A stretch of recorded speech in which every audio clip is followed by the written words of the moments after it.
Welcome back, guys. It has often been said that money is the root of all evil. People dispute that with other sayings like, nah, it's the love of money that's rather the root of all evil.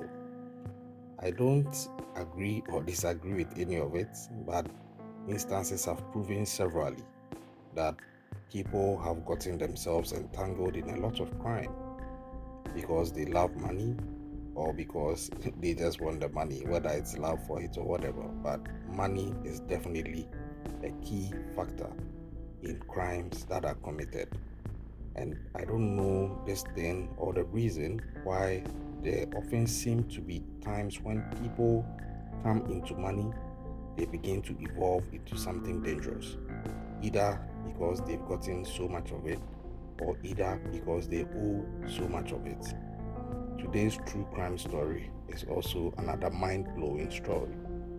It's the true crime story of Maria de la Mercedes Bernardina Bula Aponte de Murano, also known as Yiya Murano, aka the Poisoner of Montserrat.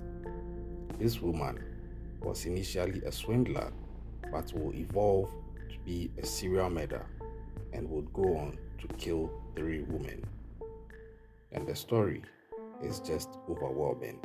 If you are ready for this ride, buckle up and let's go. Yiya Murano is a convicted Argentine swindler and serial killer.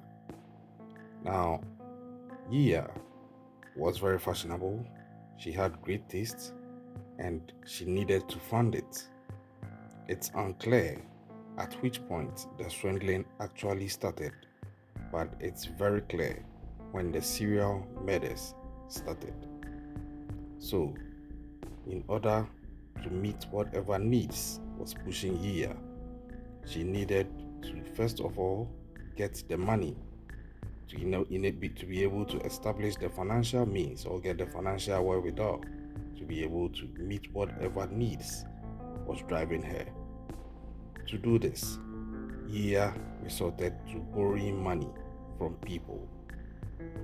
Now, on the 10th of February 1979, a lady, Nelda Gamba, who was a neighbor of Yiya, died out of weird circumstances. Nothing was made of it. Fast forward just 9 days after, on the 19th of February, another friend of Yiya called Leila Chica Formisano de Ayala also died. It began to look a bit odd, and investigations would later turn out that coincidentally, I would say coincidentally, because at the time it was a coincidence, but the coincidence was that Yiya Murano owed money to both women, and autopsies were done, and the autopsy revealed that their bodies were showing signs of cyanide poisoning.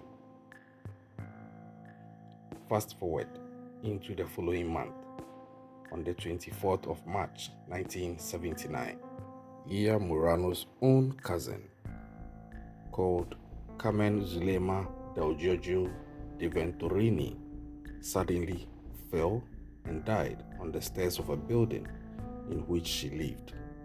This was very odd, and initially people around attributed Zulema's death to cardiac arrest, but as usual, autopsies would have to be done to ascertain the true cause of her death.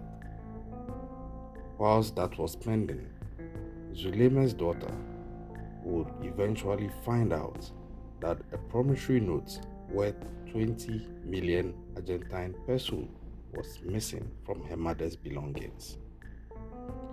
Further investigations about it by the daughter would reveal feedback from the doorman of her mother's place.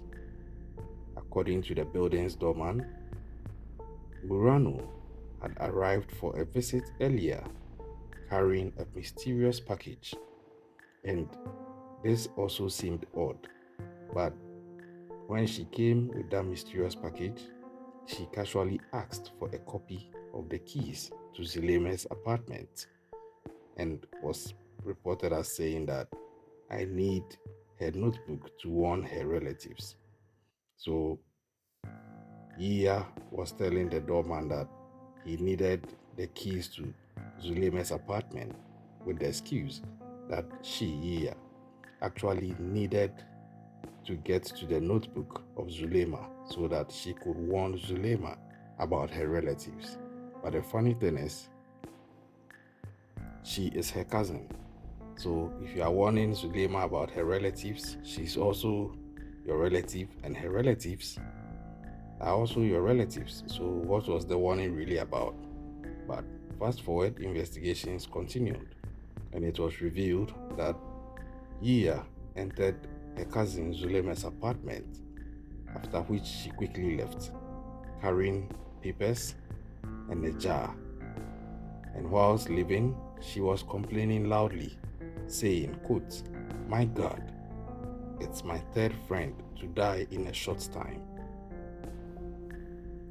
I find this surprising that Yiya would refer to her own cousin as a friend. I think it's a sort of dissociative attitude exposing her, where her love for the money doesn't really give her the natural instinct to respect the family ties. This is just my opinion. But during autopsy, examiners discovered again that in the case of Zuleima as well, there was cyanide in her body. And investigators would also discover the poison in the jar mentioned by the doorman. So it was obvious who was responsible for this murder. And as such, on the 27th of April 1979, the police arrested Yiya at her home on Mexico Street. In 1980, Yiya was found unconscious in the prison where she had been jailed after being found guilty for the murders of all the three women. And it turns out that she had killed them because she owed them money and did not want to pay. Is this familiar? If you are yet to watch our video on South Korea's first female serial killer, please do well to watch that video after this one. The circumstances are similar. Same cyanide poison, but a different strategy altogether, also done by a woman. And in her case, it was so cunning, so cunning. Now, in 1980, after Yiya was found unconscious in the prison, she was removed out and she had to actually lose one of her lungs eventually because of a condition that she would suffer. Murano was convicted in 1985, finally, during the trial of the juntas.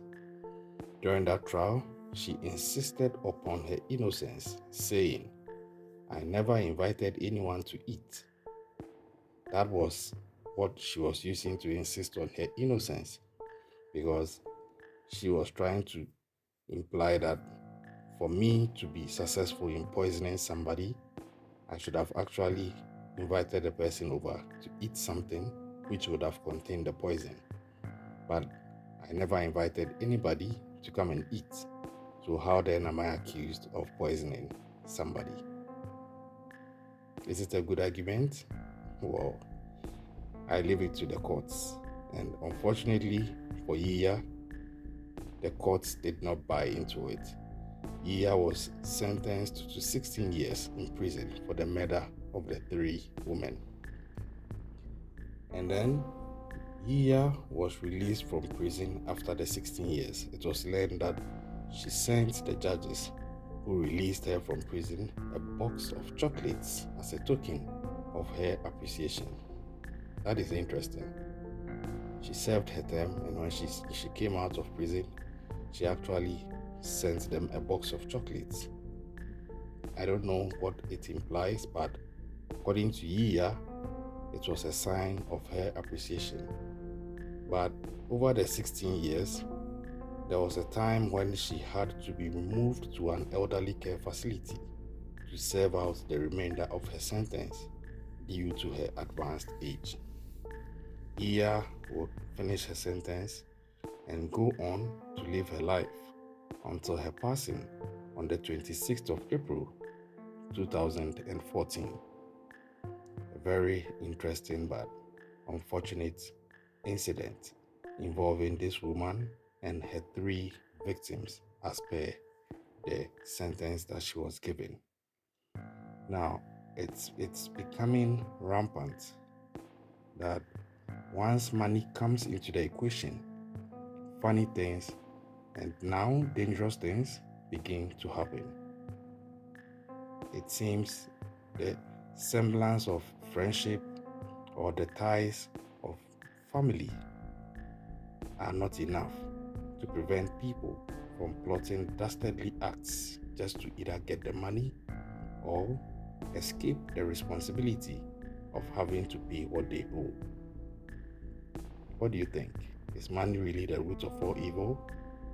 Or is it that some people are just wicked and evil-minded?